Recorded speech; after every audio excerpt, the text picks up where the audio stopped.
আসসালামু আলাইকুম। আশা করছি সবাই অনেক ভালো আছেন। আজ আমি আপনাদের করে দেখাবো ডিমের মজাদার একটি রেসিপি।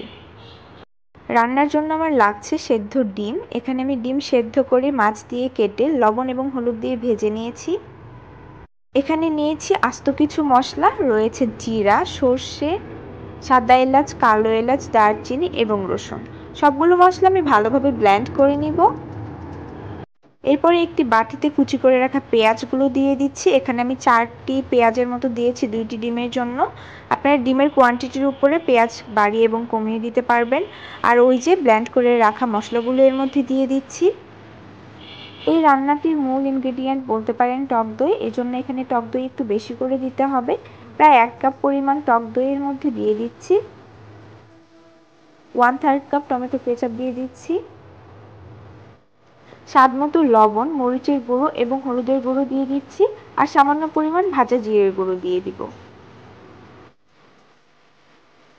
সবগুলো উপকরণ ভালোভাবে মিশিয়ে নিতে হবে।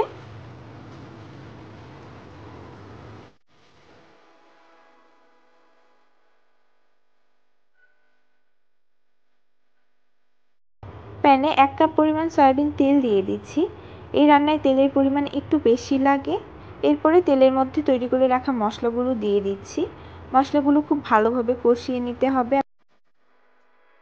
শুরুতে প্রায় 5 মিনিটের মতো মশলাগুলো ভেজে নিয়ে এখানে আমি 1 কাপ পরিমাণ পানি অ্যাড করব।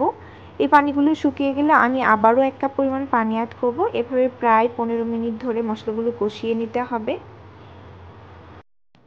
মশলাগুলো প্রায় 15 মিনিট ধরে কষিয়ে নিয়েছি। তৃতীয়বার আমি সামান্য পরিমাণ পানি দিয়েছি। পানি ফুটে এলে সেদ্ধ করে রাখা ডিমগুলো এর মধ্যে দিয়ে দিচ্ছি। এখন রান্না করে নেব পানিগুলো শুকিয়ে আসা পর্যন্ত। পানিগুলো শুকিয়ে এলে আমার রান্না হয়ে যাবে। চুলা অফ করে দিতে হবে এই পর্যায়ে এসে। ব্যাস তৈরি হয়ে গেল একটু ভিন্ন স্বাদের মজাদার এই ডিম ভুনা। আপনারা এটি সাদা পোলাও, ভাত অথবা পরোটার সাথে সার্ভ করতে পারবেন। আমার আজকের রেসিপি আপনাদের কেমন লেগেছে আমাকে অবশ্যই কমেন্ট করে জানাতে ভুলবেন না।